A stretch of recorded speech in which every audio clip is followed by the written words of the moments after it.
दोस्तों आपके समक्ष जो टॉपिक ला रहा हूँ वो अक्सर पेड बैचों में देखने को मिलती है।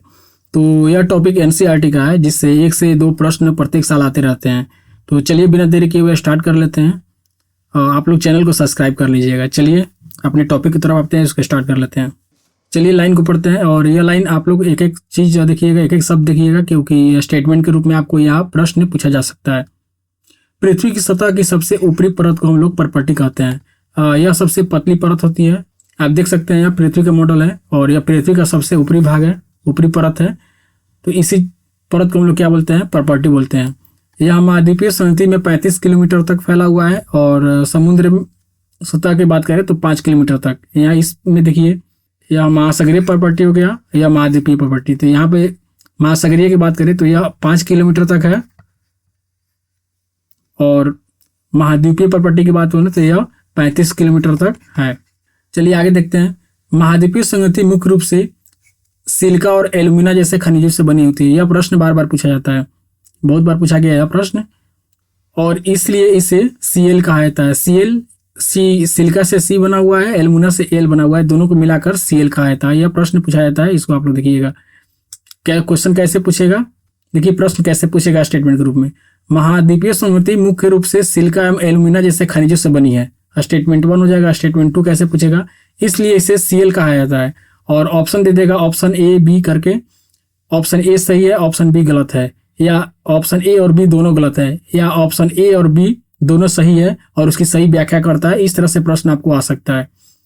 तो इसलिए आपको एक एक शब्द देखना होगा। अगर मान लीजिए स्टेटमेंट B में ऐसे पूछ ले, इसलिए इसे यहाँ पे Cl नहीं करके C में कह दे, तो वो क्या हो जाएगा? स्टेटमेंट 1 तो हमारा सही हो जाएगा, लेकिन स्टेटमेंट B हमारा गलत हो जाएगा।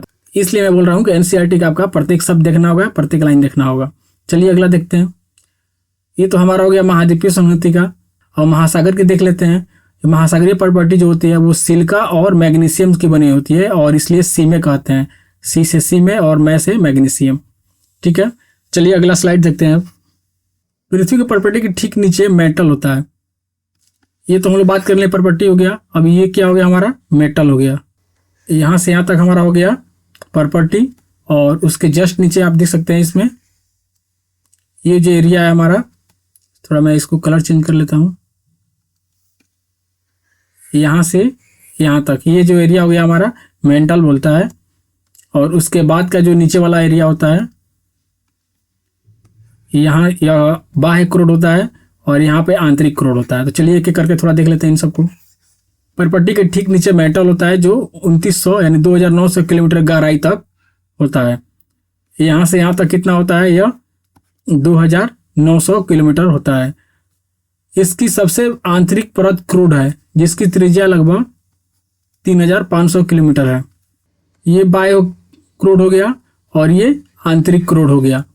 तो आंतरिक क्रूड की त्रिज्या कितनी होती है? 3500 किलोमीटर।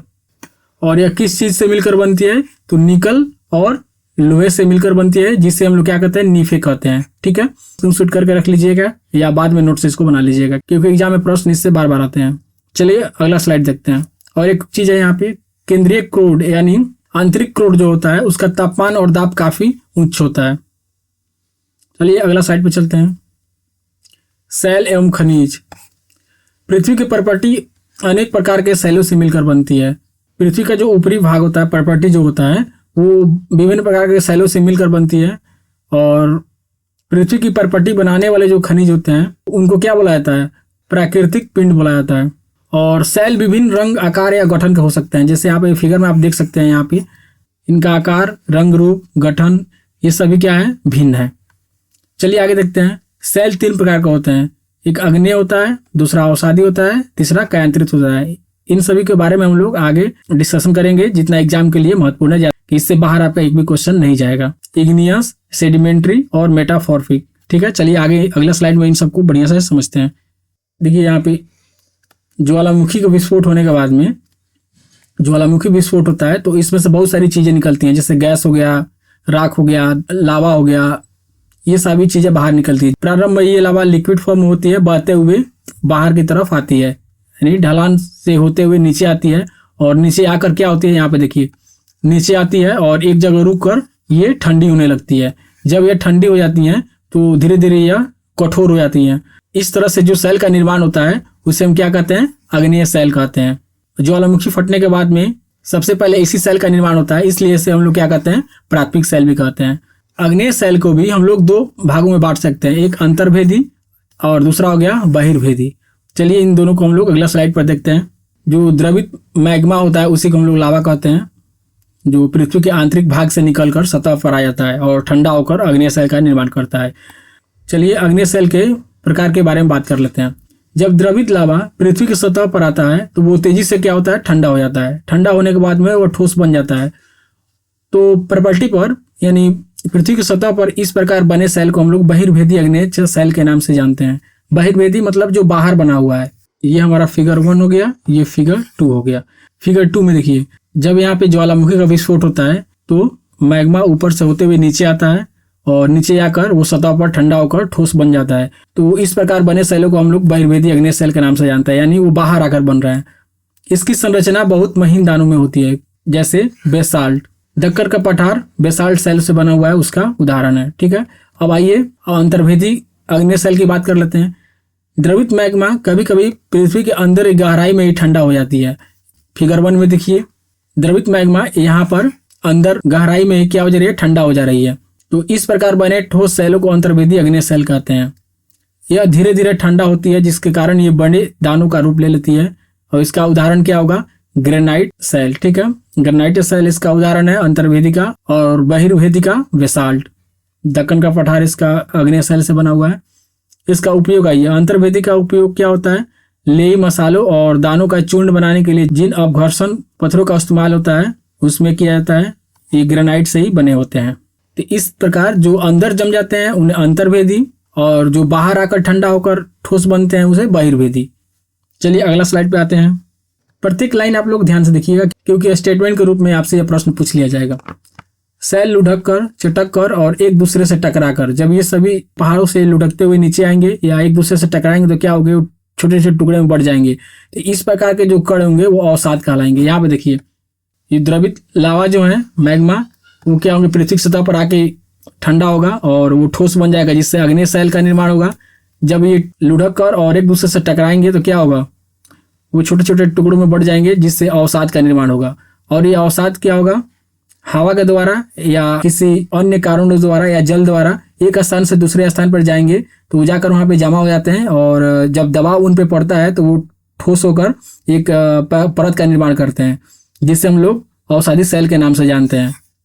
चलिए इन लाइन को थोड़ा देख लेते हैं। ये अवसाद हवा, जल आदि के द्वारा एक स्थान से दूसरे स्थान पर पहुंच जाते हैं और जमा हो जाते हैं। तो ये अवसाद दबकर काफी कठोर हो जाते हैं, जिससे सेल परत का निर्माण करते हैं। इस प्रकार के सेलों को अवसादी सेल कहते हैं, जो अभी हम लोग यहाँ पे देखे हुए थे। ठीक है, उदाहरण के लिए बलुआ पत्थर रेत के दानों से बनता है। इस लाइन को आप देखिए, थोड़ा स्टेटमेंट के रूप में ये क्वेश्चन पूछ सकता है। इन सेलों में पौधों, जानवरों एवं सूक्ष्म जीवों जो कभी इन सेलों पर रह रहे होते हैं के जीवाश्म हो सकते हैं। यह स्टेटमेंट पूछ सकता है, इसको आप लोग ठीक से देख लीजिएगा, लाइन को स्क्रीनशॉट करके इसको रख लीजिए। चलिए अगला स्लाइड पर चलते हैं। अग्नेय एवं अवसादी सेल उच्च ताप एवं दाब के कारण केंद्रित सेलों में परिवर्तित हो जाते हैं। उदाहरण के लिए चिकनी मिट्टी स्लेट में बदल जाते हैं एवं चूना पत्थर संगमरमर में बदल जाते हैं। ये VBI है, इसको आप लोग स्क्रीनशॉट करके रखिएगा। चलिए इसको फिगर के माध्यम से समझते हैं। एक सेल से दूसरे सेल में परिवर्तन होने की प्रक्रिया को क्या कहते हैं, सेल चक्र कहते हैं। जब द्रवित मैग्मा ठंडा होकर ठोस अग्नेय सेल बन जाता है। ये द्रवित मैग्मा पृथ्वी की सतह पर आने के बाद ठंडा हो जाती है और ठोस हो जाती है। इसके बाद में अग्नेय सेल का निर्माण होता है। अगला स्टेटमेंट देखिए, ये अग्नेय सेल छोटे छोटे टुकड़ों में टूटकर एक स्थान से दूसरे स्थान पर स्थानांतरित हो जाते हैं, जिससे अवसादी सेल का निर्माण होता है। ये अग्नेय सेल छोटे छोटे टुकड़ों में टूटते हैं और किसी माध्यम से हवा या जल के द्वारा वो एक स्थान से दूसरे स्थानों पर चले जाते हैं और वहां पे जमा होकर ताप एवं दाब के कारण वो अवसादी सेल का निर्माण कर लेते हैं। तो इस प्रकार वे अवसादी सेल के रूप में परिवर्तित हो जाते हैं। अगला स्टेटमेंट देखिए, ताप एवं दाब के कारण ये अग्नेय एवं अवसादी सेल केंद्रित सेल में पुनः परिवर्तित हो जाते हैं। कैसे, ये हमारा अग्नेय सेल है और ये अवसादी है। जब ताप और दाब पड़ता है तो ये पुनः केंद्रित सेल में क्या होते हैं, परिवर्तित हो जाते हैं। ठीक है, दोनों केंद्रित सेल में चेंज हो जाते हैं जब ताप और दाब पड़ता है। तो अगला स्टेटमेंट देखिए, अत्यधिक ताप एवं दाब के कारण कैंथ्रित सेल पुनः पिघलकर द्रवित मैग्मा बन जाता है और यह द्रवित मैग्मा पुनः ठंडा होकर अग्नेय सेल में बदल जाता है। जब कैंथ्रित सेल पर जब ताप और दाब पड़ता है तो ये भी क्या होता है, द्रवित मैग्मा बन जाता है और द्रवित मैग्मा बनने के बाद में फिर से ये जब ठोस होता है तो अग्नेय सेल में बन जाता है और इस तरह से ये साइकिल चलते रहता है। चलिए अगला स्लाइड पे चलते हैं। अगर इस टॉपिक से प्रश्न पूछता है तो इससे बाहर आपको एक भी प्रश्न नहीं जाएगा और एनसीईआरटी बुक में ही दिया हुआ था एक सेक्शन कि आप जानते हैं तो इसको भी आप देख लीजिए, हो सकता है इससे भी प्रश्न बन जाए क्योंकि बहुत बार प्रश्न बन जाते हैं इससे। सेल विभिन्न खनिजों से बनी हुई होती हैं।